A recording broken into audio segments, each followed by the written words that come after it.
Breath of the Wild.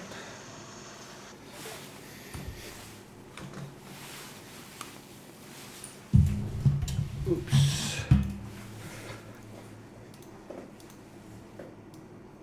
Halo, selamat malam semua. Perkenalkan, nama saya Denny. Selamat datang di Konten Resah. Konten ini dibuat sebagai jurnal pribadi saya untuk mengatasi ketakutan saya dalam bersuara di ruang publik. Dan sebagai sarana untuk menguji kemampuan kognitif saya, apakah bisa diterima oleh akal sehat atau sebenarnya sesat pikir. Kamu boleh menilai, silakan tulis di kolom komentar. Hari ini Selasa, 11 April, pukul 8:30 malam. Saya akan membahas apakah bermain game bisa bikin pinter. Disclaimer, sudut pandang yang saya pakai di video ini akan cenderung subjektif dari perspektif dan pengalaman pribadi saya sebagai mediocre gamer. Dan bisa jadi mengandung unsur cocok logi.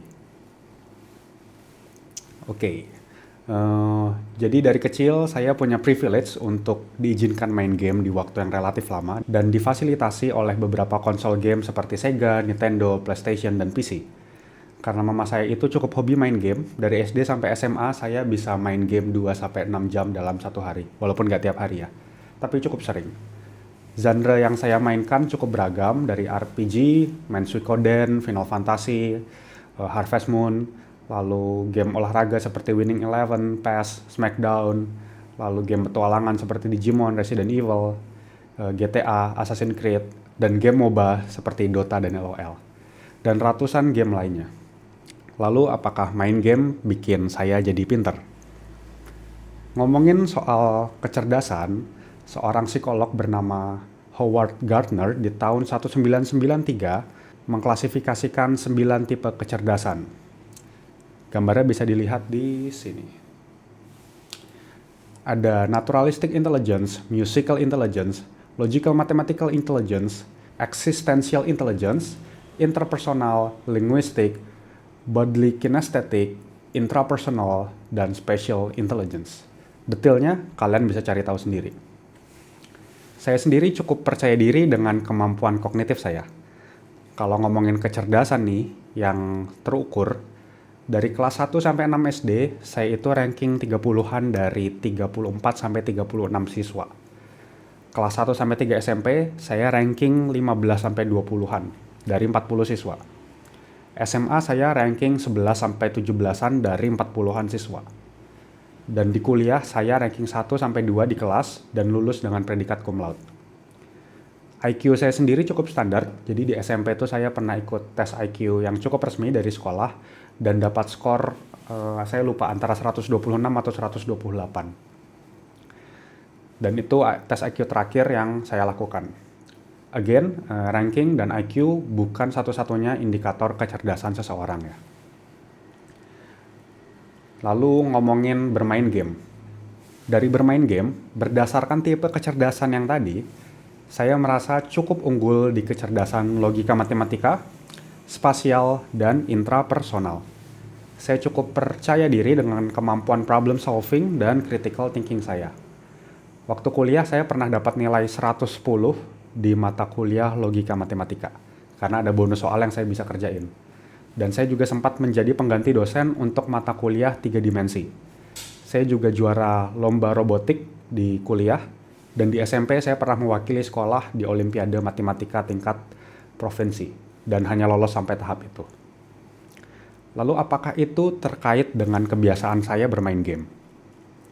Nah, sebuah penelitian di University of Rochester di tahun 2013 menunjukkan bahwa bermain game dapat membantu meningkatkan kemampuan pemecahan masalah dan keterampilan visual spasial. Dalam penelitian tersebut, para peserta itu diminta untuk bermain game yang menuntut keterampilan visual spasial selama 50 jam dalam seminggu. Hasilnya, para peserta menunjukkan peningkatan signifikan dalam kemampuan pemecahan masalah dan keterampilan visual spasial tadi dibandingkan dengan kelompok kontrol yang tidak bermain game. Contoh lain, saya cukup ingat nih, guru saya menjelaskan bagaimana seseorang itu bisa ahli matematika. Jadi di dalam persiapan olimpiade yang dulu pernah saya lakukan, tipsnya itu bukan baca buku, bukan ngapalin rumus, tapi harus latihan soal sebanyak mungkin. Jadi saat persiapan kemarin kami disuruh berlatih puluhan sampai ratusan soal dalam jangka waktu yang relatif singkat, 1 atau 2 minggu. Dan ya itu cukup efektif. Dan menurut saya, bermain game tertentu bisa jadi memicu reaksi otak yang sama seperti saat kita latihan soal matematika. Oke, itu anggaplah sebagai dampak positif ya. Ada nggak sih dampak negatifnya bermain game? Ya kalau dilihat dari saya sendiri, ya saya jadi super malas ngerjain PR ya. Itulah mengapa nilai saya jeblok di sekolah dasar, tadi ranking 30-an. Dan saya pun di SMA itu masuk IPA karena nggak bisa pelajaran IPS. Jadi pelajaran sejarah dan geografi saya itu cukup pas-pasan. Again, karena saya malas menghafal. Baru di usia kuliah, saya jadi orang yang lebih rajin dan bisa memanfaatkan isi kepala saya dengan optimal. Jadi kebanyakan main game bikin saya males melakukan hal lain. Dan saya juga nggak terlalu jago dalam bidang olahraga. Lalu, apa kesimpulan dari video ini? Menurut saya, tipe game yang kita mainkan sangat berpengaruh terhadap perkembangan kecerdasan seseorang. Main game terlalu banyak bisa bikin kita males melakukan hal lainnya. Contohnya belajar dan ngerjain PR. Jadi, saran saya buat para orang tua, mungkin bisa lebih membuka mata dan melihat bahwa game itu nggak sepenuhnya buruk. Mungkin game di sini video game ya, tapi bisa jadi macam-macam. Board game juga termasuk sih. Dan kalian juga bisa bantu seleksi, bantu pilih game-game apa saja yang kira-kira bermanfaat buat anak-anak kalian. Dan itu bisa jadi bagus untuk perkembangan otak anak selama tidak berlebihan. Jadi boleh consider untuk beliin anak-anak kalian game konsol karena di situ pilihan gamenya cukup banyak dan lebih menantang sih daripada game-game mobile menurut saya. Ya jadi adik-adik yang masih sekolah mungkin bisa tunjukin video ini ke orang tua kalian. Bercanda. Dan tapi ingat juga buat adik-adik yang masih sekolah, masih belajar, main gamenya jangan kebanyakan. Nanti nilainya anjlok. Karena ya itu bisa bikin kalian malas sih kalau kebanyakan main game. Dan udah, itu aja sih buat hari ini yang saya mau sharing. Sampai jumpa di konten berikutnya. Bye-bye. Saya lanjut main game lagi.